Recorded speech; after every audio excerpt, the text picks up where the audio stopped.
Dios le bendiga, queridos amigos y hermanos. Te saluda el pastor Henry Alexander Peña. Es un placer poder saludarte. En esta oportunidad estaremos estudiando el tema una oración eficaz. Mire qué bonito, una oración eficaz.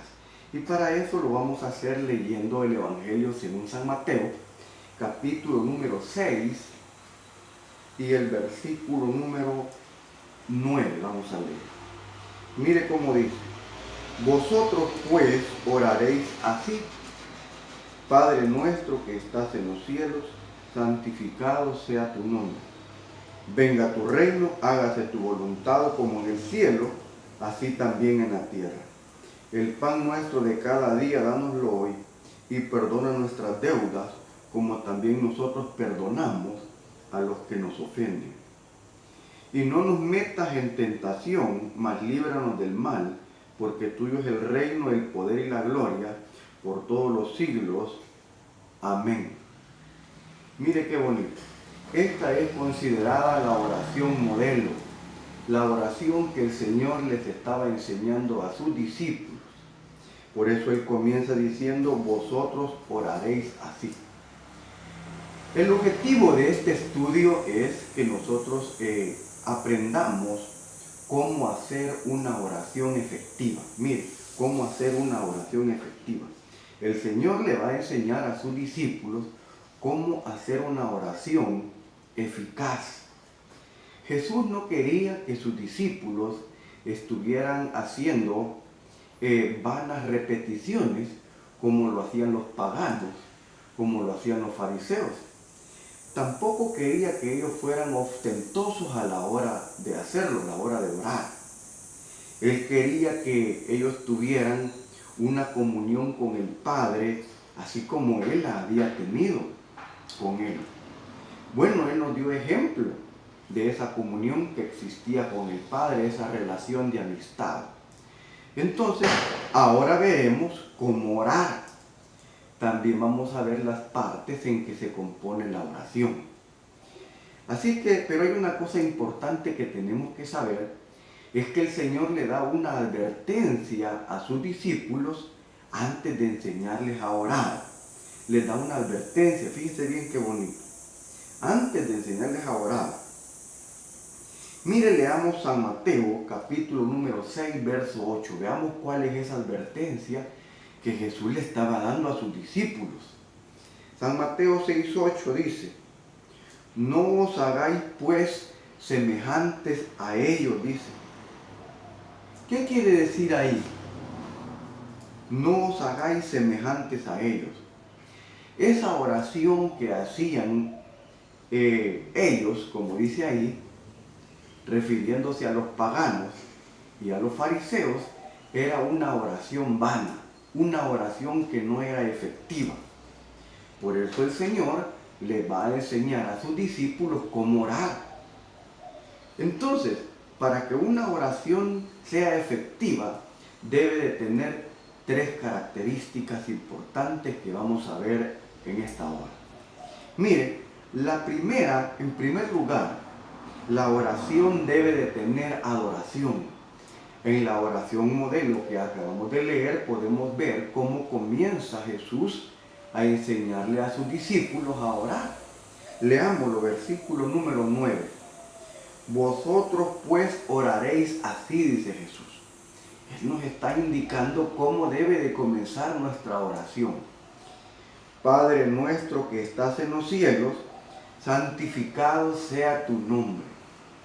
Mire, como podemos ver, el Señor está comenzando esta oración, este modelo de oración, santificando al Padre. Santificado sea tu nombre, dice. Santificado. Le está dando la gloria, la honra al Señor. Señor, glorificado sea tu nombre, eres digno de toda adoración. La oración debe de comenzar con adoración. Mire qué bonito. Comenzar adorando al Padre, glorificándole, exaltándole por lo que Él es.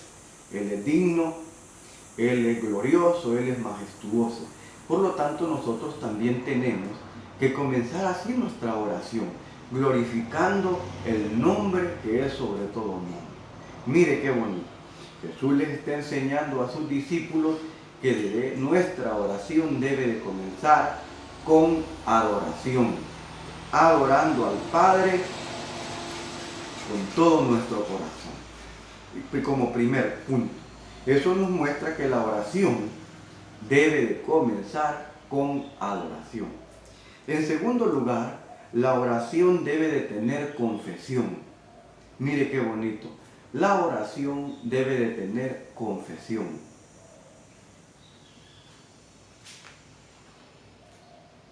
San Mateo capítulo número 6, versículo 12, leámoslo. San Mateo 6, 12, y perdona nuestras deudas, como también nosotros perdonamos a nuestros deudores, dice ahí. Como vemos en esta parte, estamos confesando que somos pecadores y que también estamos dispuestos a perdonar a aquellos que nos han ofendido. Mire qué bonito. Eso nos habla, hermanos, de que nosotros tenemos que tener un corazón perdonador. Dice, perdona nuestras ofensas, así como nosotros perdonamos a los que nos ofenden. Debe de haber en nosotros un corazón perdonador, un corazón que esté dispuesto a perdonar al que nos ha ofendido. Mire, para que nuestra oración pueda llegar como olor fragante al Señor, debemos de tener un corazón perdonador, un corazón que esté dispuesto a brindar el perdón a aquel que nos ha ofendido. Eso es lo que debe de haber en nosotros, un corazón perdonador. Leamos San Mateo capítulo número 6, verso 14, que nos dice al respecto. Mire, dice, porque si perdonáis a los hombres sus ofensas, os perdonará también a vosotros vuestro Padre Celestial, dice ahí. Eso nos muestra que debe de haber en nosotros, a la hora de orar, debemos de pedir que el Señor perdone nuestros pecados, como también nosotros perdonamos a aquellos que nos ofenden. Debe de haber en nosotros un corazón perdonador. Fíjense más adelante en el versículo 15 cómo dice, mas si no perdonáis a los hombres sus ofensas, tampoco vuestro Padre os perdonará vuestras ofensas. Mire lo que está diciendo el Señor Jesús en esta oración modelo, que en nosotros debe de haber un corazón perdonador. Nosotros nos gusta que nos perdonen, que nos gusta que el Señor perdone nuestros pecados. Queremos que el Señor perdone nuestros pecados. Pues nosotros también tenemos que tener un corazón perdonador. Mire qué bonito, un corazón limpio, un corazón que esté dispuesto a perdonar a aquel que nos ha ofendido. El Señor nos está enseñando por medio de esta oración modelo cómo es una oración efectiva y lleva esos puntos que hemos visto hasta ahorita. Mire, debe de haber como punto 2 un corazón perdonador, confesar. Debe de haber confesión de pecados. Como tercer punto, vamos a ver que la oración debe de tener petición. Quizás en este punto es fácil porque nosotros cuando nos acercamos a orar, quizás es lo primero que hacemos, poner en primer lugar nuestras peticiones. Nomás usted se acerca a orar, a buscar al Señor, quizás se le viene a la mente todo aquello que usted necesita, los problemas que tiene, las enfermedades, y quizás muchas veces comenzamos por ahí.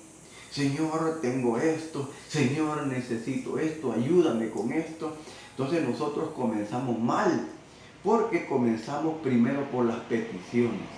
Pero como hemos visto, la oración eficaz es aquella que comienza glorificando al Padre, santificando al Padre. La oración debe de tener adoración. Por eso comienza Jesús diciendo, Padre nuestro que estás en los cielos, santificado sea tu nombre. Comienza santificando al Padre. Nosotros comenzamos con el tercer punto, que la oración debe de tener petición. Ese es el tercer punto, debe de tener petición. En este punto vamos a ver algo muy bonito, muy interesante, que nos dice que no es necesario pedir mucho en este tercer punto. Miremos lo que nos dice el versículo 8. No os hagáis pues semejantes a ellos, porque vuestro Padre sabe de qué cosas tenéis necesidad antes que vosotros le pidáis, dice ahí. No os hagáis semejantes a ellos. Mire, lo que el Señor está diciendo aquí es que no tenemos que ser muy repetitivos a la hora de exponer nuestras peticiones. El Señor Él lo sabe todo. El Señor sabe lo que necesitamos. El Señor sabe nuestras necesidades. Por eso mismo dice ahí que nosotros no tenemos que ser semejantes a ellos, porque vuestro Padre sabe de qué cosas tenemos necesidad antes que nosotros le pidamos. No hay que insistir ni ser muy repetitivos en lo que necesitamos, digámoselo, pero no sea muy repetitivo, como que si el Señor, hermano, al repetirle tanto, Él lo va a hacer. No, ellos ya no saben lo que nosotros necesitamos. Entonces por eso dice ahí, no os hagáis semejantes a ellos. Vea cómo eran los paganos, los fariseos. El versículo 8 lo dice, mire. No, el versículo 7. Y orando no uséis vanas repeticiones como los gentiles, los paganos, que piensan que por su palabrería serán oídos. Entonces no es necesario usar muchas repeticiones, vanas repeticiones, como dice ahí la palabra. Pues el Señor sabe de qué cosas tenemos necesidad. Mire qué bonito. El Señor sabe. Así como un padre sabe lo que su hijo necesita. Entonces el Señor sabe lo que nosotros necesitamos. No es necesario ser muy repetitivo. Mire qué bonito. Esos tres elementos son importantes, hermanos, a considerar. Vamos a ver otras cosas que debe de incluir nuestra oración.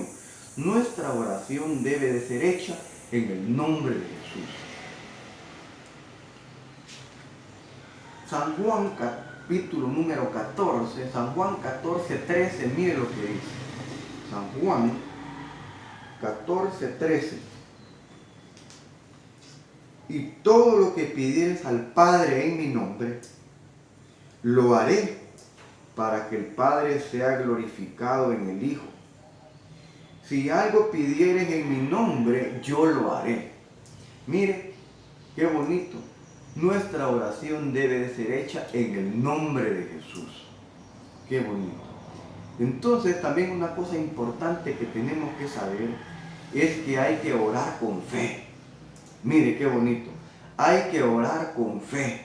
Para tener una oración efectiva, también tiene que ser hecha con fe. Santiago capítulo número 1 y el versículo número 6 nos dice algo al respecto. Mire, Santiago 1:6, mire cómo dice.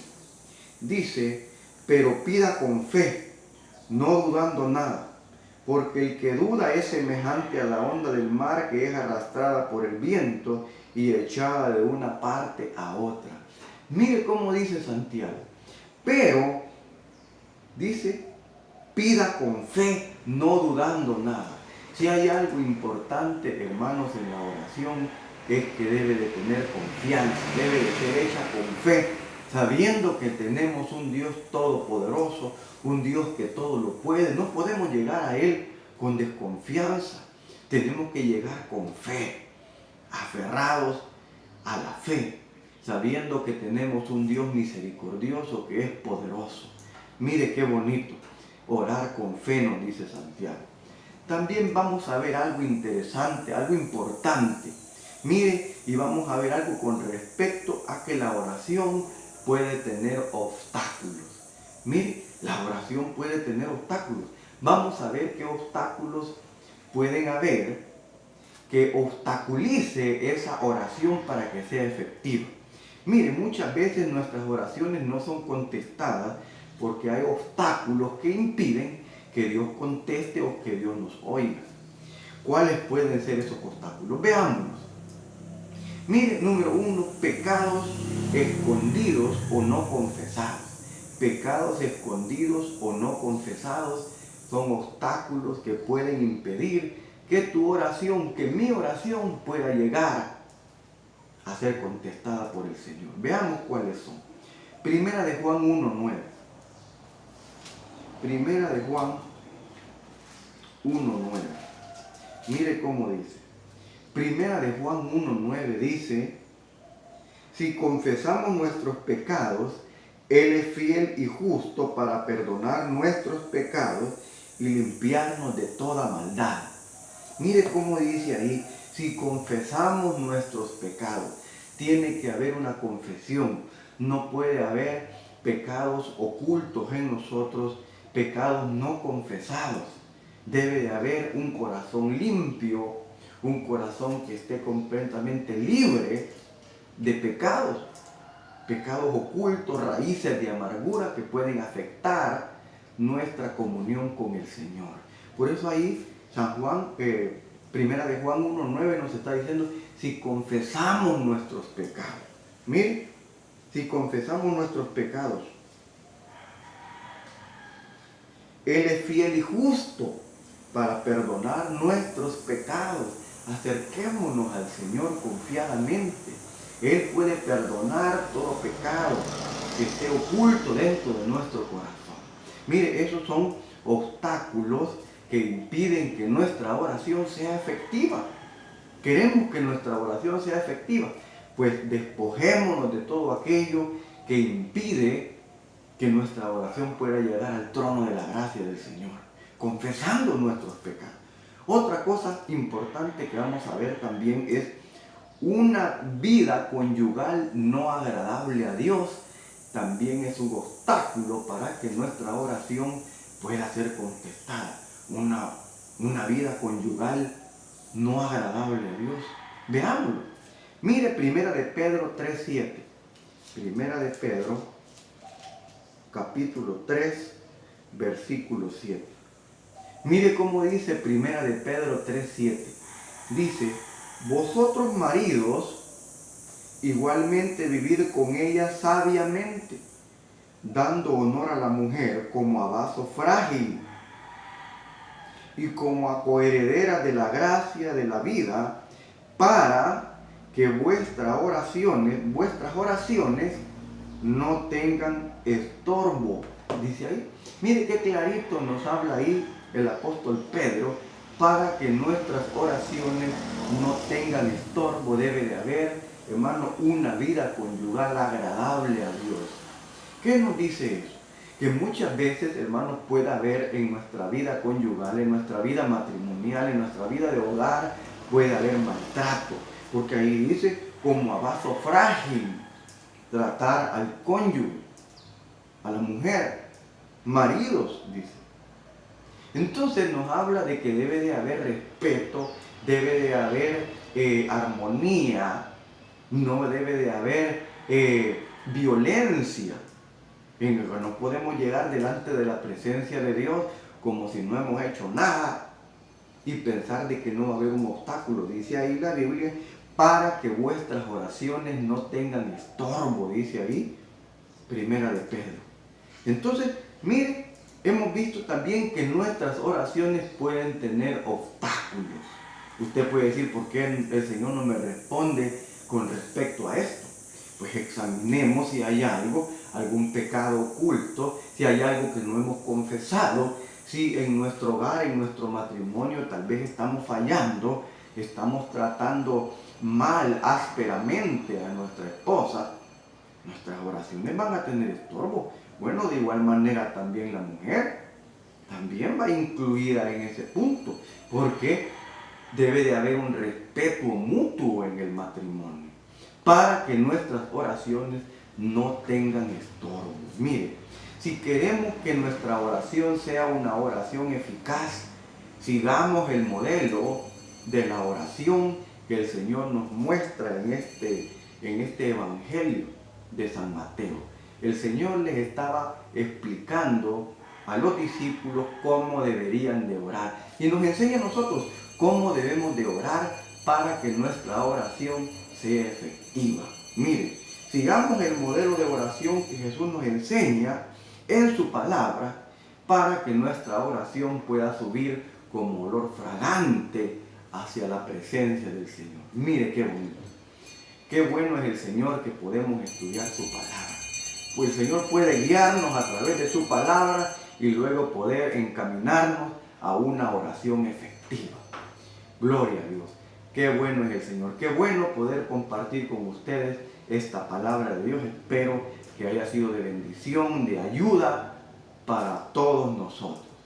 Así es que Dios les bendiga y hasta la próxima.